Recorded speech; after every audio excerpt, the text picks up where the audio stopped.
Hello achievers, welcome to NET JRF makers. आज की class में हम डिस्कस करने वाले हैं हम लीनियर मॉडल ऑफ कम्युनिकेशन के लास्ट टू थ्योरीज, जो कि है Shannon and Weaver model of communication और दूसरा है Berlo's model of communication. So जैसे कि हमने हमारे प्रीवियस क्लास में यानी प्रीवियस वीडियो में हमने डिस्कस किया था कि what is linear model of communication. हमने डिटेल में समझा था कि लीनियर मॉडल ऑफ कम्युनिकेशन क्या होता है।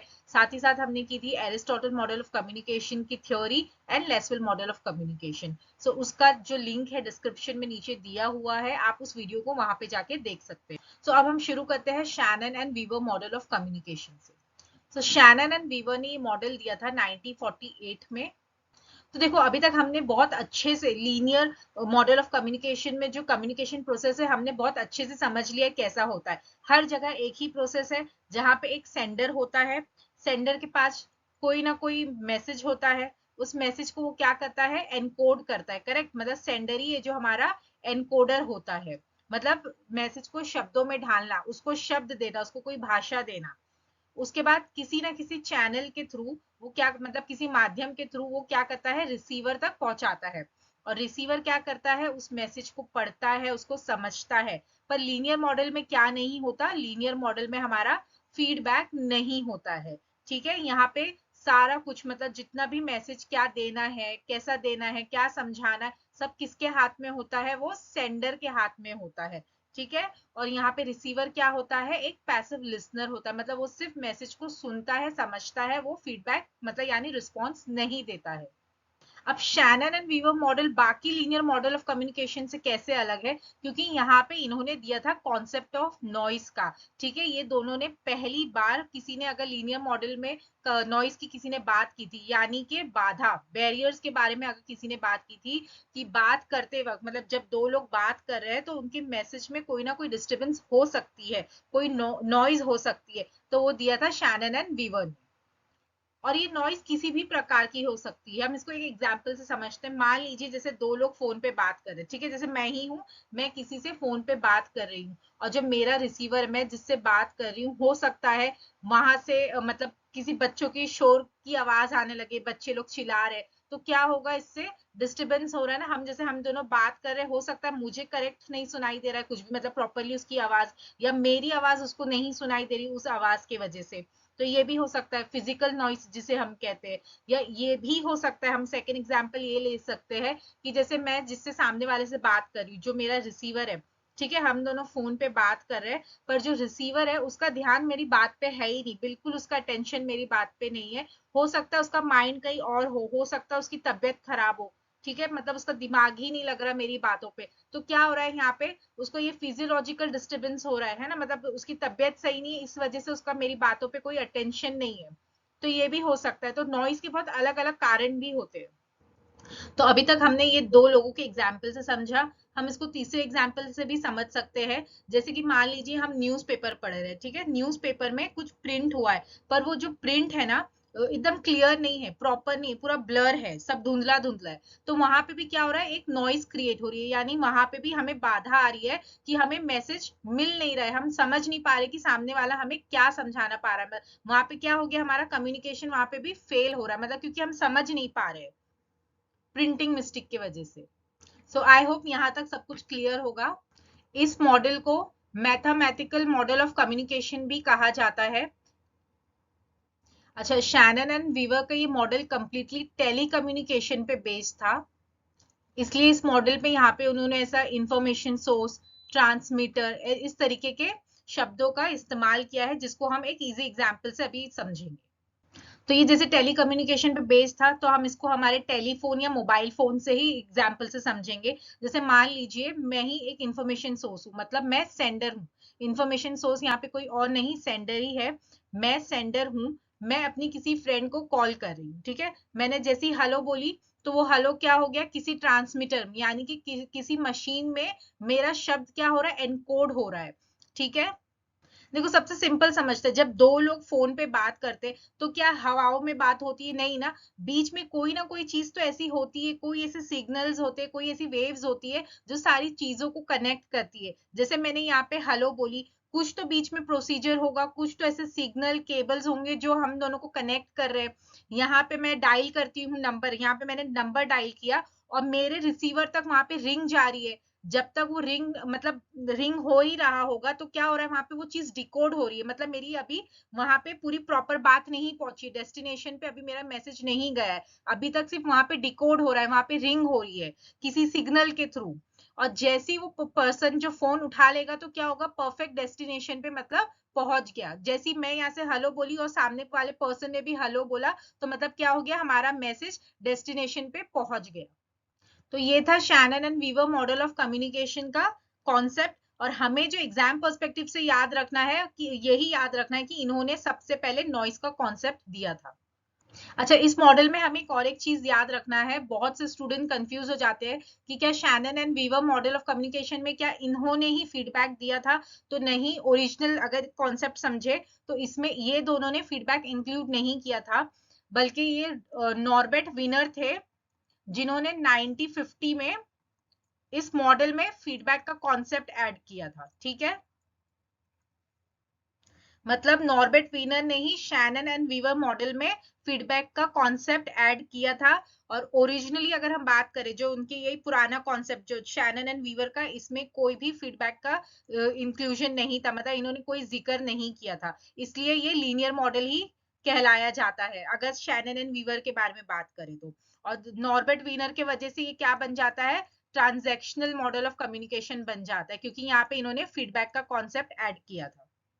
तो ये आपको दोनों तरीके से याद रखना है कि अगर एग्जाम में सिर्फ शैनन एंड वीवर पूछेगा तो आप लीनियर मतलब लिख सकते हैं, और अगर वहां पे रॉबर्ट वेनियर का नाम आता है तो फीडबैक से आप समझ सकते हो कि ये ट्रांजैक्शनल मॉडल ऑफ कम्युनिकेशन में। सो आई होप आपको ये कॉन्सेप्ट अच्छे से समझ में आया होगा।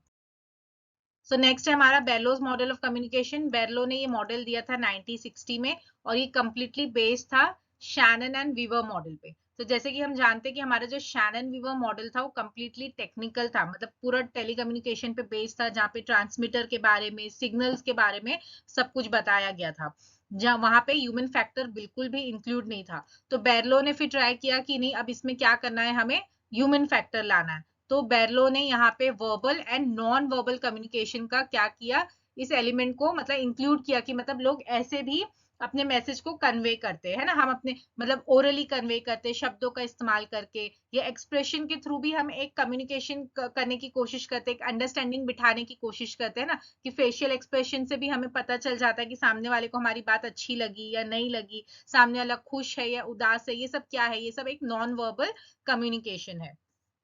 इस मॉडल को हम SMCR मॉडल भी कहते हैं। ठीक है ना, SMCR मॉडल यानी कि सोर्स है, मींस एक सेंडर है जिसके पास क्या है, एक मैसेज है, वो किसी ना किसी चैनल के थ्रू रिसीवर तक मैसेज को पहुंचाता है। और इस मॉडल की जो सबसे ज्यादा इंपॉर्टेंट चीज है वो है उसका चैनल, कि बेरलो ने बताया है कि हम कैसे, मतलब कैसे हम हमारे खुद के जो 5 सेंस ऑफ ऑर्गन्स होते हैं उससे एक कम्युनिकेशन क्रिएट कर सकते हैं, मतलब सामने वाले के साथ एक अंडरस्टैंडिंग क्रिएट कर सकते हैं। तो इस मॉडल को हम डिटेल में अभी अच्छे से इजी इजी एग्जांपल से समझेंगे।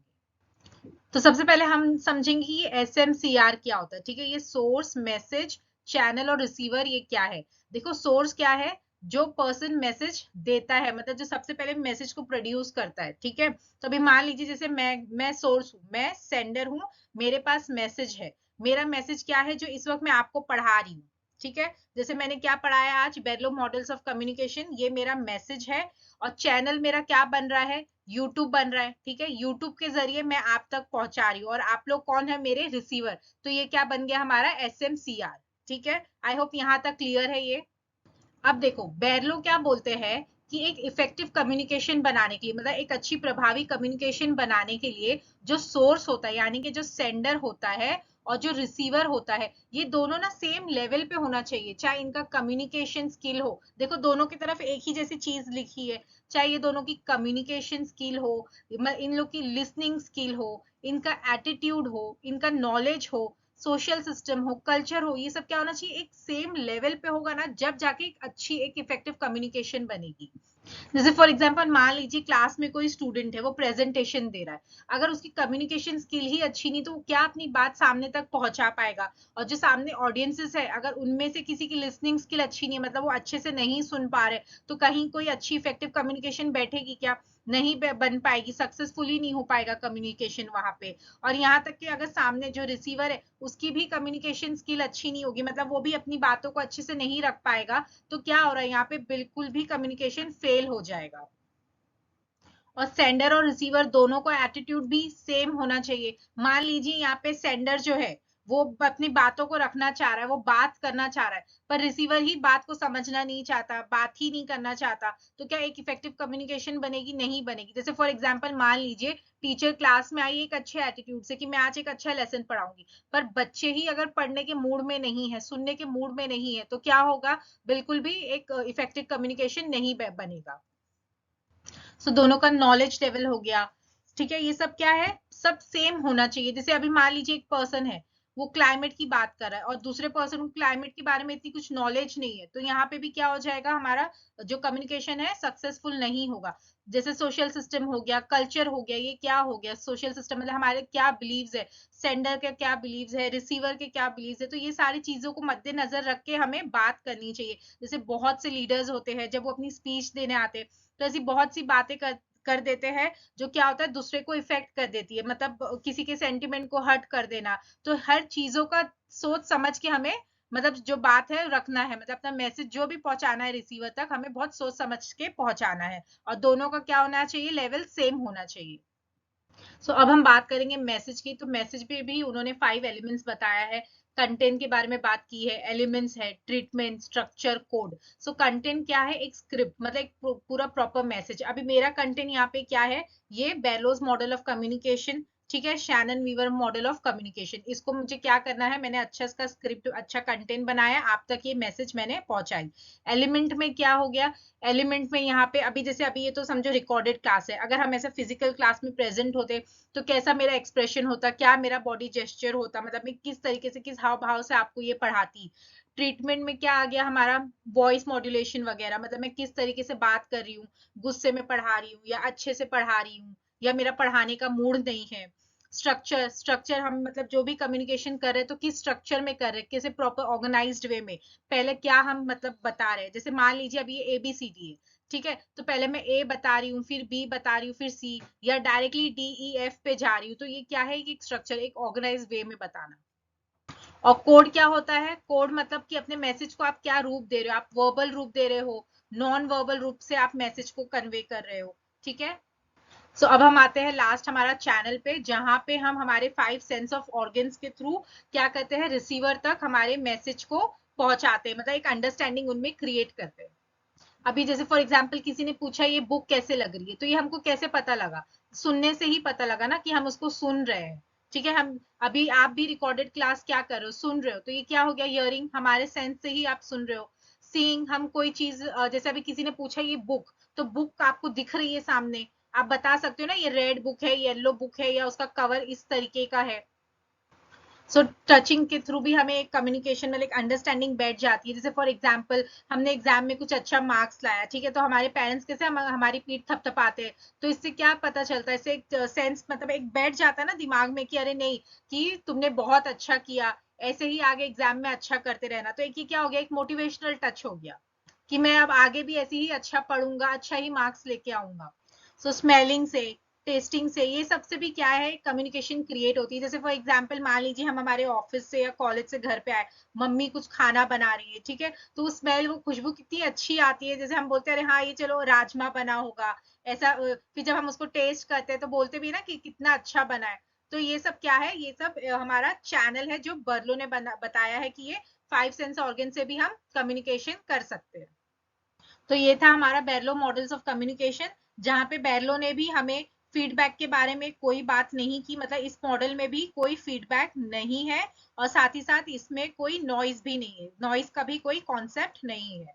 ठीक है, नॉइज का कॉन्सेप्ट सिर्फ शैनन एंड वीवर मॉडल में है, यहाँ पे भी नहीं है, ये इसका ड्रॉबैक है, एक हिसाब से समझ लीजिए। So I hope Berlo models of communication आपको अच्छे से समझ में आया होगा। लास्ट अब हम कुछ प्रीवियस ईयर को क्वेश्चन करेंगे। तो हमारा पहला क्वेश्चन है, which of the following process defines the key elements of the Shannon-Weaver model of communication? तो अब यहाँ पे किसकी की एलिमेंट्स के बारे में बात हो रही है, Shannon Weaver model of communication. तो अभी ही हमने इसको डिटेल में डिस्कस किया है। तो Shannon Weaver model of communication में क्या नहीं होता, तो हम लोग ने पहले ही देखा है वहां पे क्या नहीं होता, फीडबैक नहीं होता। हम इसको ऐसे भी एलिमिनेट कर सकते हैं ना सिंपल वे में, फीडबैक नहीं है, देखो तो ऑप्शन बी यहाँ से चले गया, फीडबैक यहाँ पे भी दिया है ऑप्शन डी पे, तो ये भी नहीं हो सकता, ये भी चले गया। अब बचा क्या, ए एंड सी। ए में भी फीडबैक दिया है तो फीडबैक तो उसमें होता ही नहीं, तो बचा क्या हमारा, ओनली ऑप्शन नंबर सी, जहां पे क्या है, सोर्स है, एनकोडर है, मैसेज है, डिकोडर है एंड डेस्टिनेशन। ठीक है, तो ऑप्शन नंबर सी हमारा करेक्ट आंसर है। सो नेक्स्ट है हमारा assertion and reason. So assertion में क्या बोल रहा है, human communication involves a set of procedure through which the information is passed among the people by means of previously agreed symbols in order to produce the desired response। मतलब अगर मैं आप लोग से कोई बात, मतलब आप लोग को कुछ बात समझाना चाहती हूँ तो मैं उसी बात में समझाऊंगी जिस लैंग्वेज में आप समझोगे, है ना, क्योंकि आप ये ऑलरेडी जानते हो, उसी साइन में, उसी सिंबल में या उसी प्रायर नॉलेज में मैं आपसे बात करूंगी जो आप ऑलरेडी जानते हो। तो हमारा क्या असर्शन क्या हो गया, सही हो गया, करेक्ट। सो ए तो हमारा ट्रू है। अब सेकंड क्या बोल रहा है, रीजन देखो क्या बोल रहा है, SMCR model that stands for smarter message channel receiver. तो कहीं पे स्मार्टर दिया था, हमने अभी इसको अच्छे से पढ़ा है कि SMCR क्या है, सोर्स है ना, source message channel and receiver है। तो क्या हो गया हमारा, ए तो हमारा ट्रू है, ठीक है, but R is what, R is false, तो इसका ऑप्शन होगा option number B. So third है हमारा, a university teacher makes a very effective expository presentation in his her class without caring for its effect on the students, so this is an example of what, मतलब एक university teacher है जो अपने class में एक अच्छा effective presentation कर रही है पर without carrying its effect on student, मतलब अब स्टूडेंट्स पे इसका क्या इफेक्ट होगा वो हमें नहीं पता। तो ये कहाँ होता है, किस मॉडल ऑफ कम्युनिकेशन में होता है, तो ये होता है हमारा option number B, linear model of communication में, जहां पे सिर्फ क्या होता है, सेंडर ही मैसेज को सेंड करता है और वहां पे रिसीवर का कुछ काम ही नहीं है, कोई रोल नहीं है। ठीक है, सो अब हम समझेंगे हमारा लास्ट क्वेश्चन जो है, a noise in the communication process, मतलब कम्युनिकेशन प्रोसेस में नॉइज क्या है। ठीक है, इसको हमने अभी ही डिटेल में पढ़ा है शैनन वीवर मॉडल में, कि जब एक सेंडर और रिसीवर है ना, उनके मैसेज में, मतलब उनके कम्युनिकेशन में बात करते समय अगर किसी चीज की रुकावट आ जाती है, कोई चीज की बाधा आ जाती है, उसको हम क्या कहते हैं, नॉइज कहते हैं। ठीक है, तो नॉइज का दूसरा नाम और क्या हो सकता है, इंटरफियरेंस हो सकता है ना, मतलब जब दो लोग बात कर रहे हैं उनके बीच में उनके मैसेज में कोई इंटरफियरेंस आ जाता है तो नॉइज क्रिएट हो जाती है। तो इसका होगा option number B, interference with message. So I hope आपको ये सारे कॉन्सेप्ट अच्छे से समझ में आए होंगे, आपको ये वीडियो अच्छा लगा होगा। अगर ये वीडियो अच्छा लगा है तो इसे लाइक कीजिए, चैनल को सब्सक्राइब कीजिए और ज्यादा से ज्यादा इसे शेयर करिए। Thank you for watching.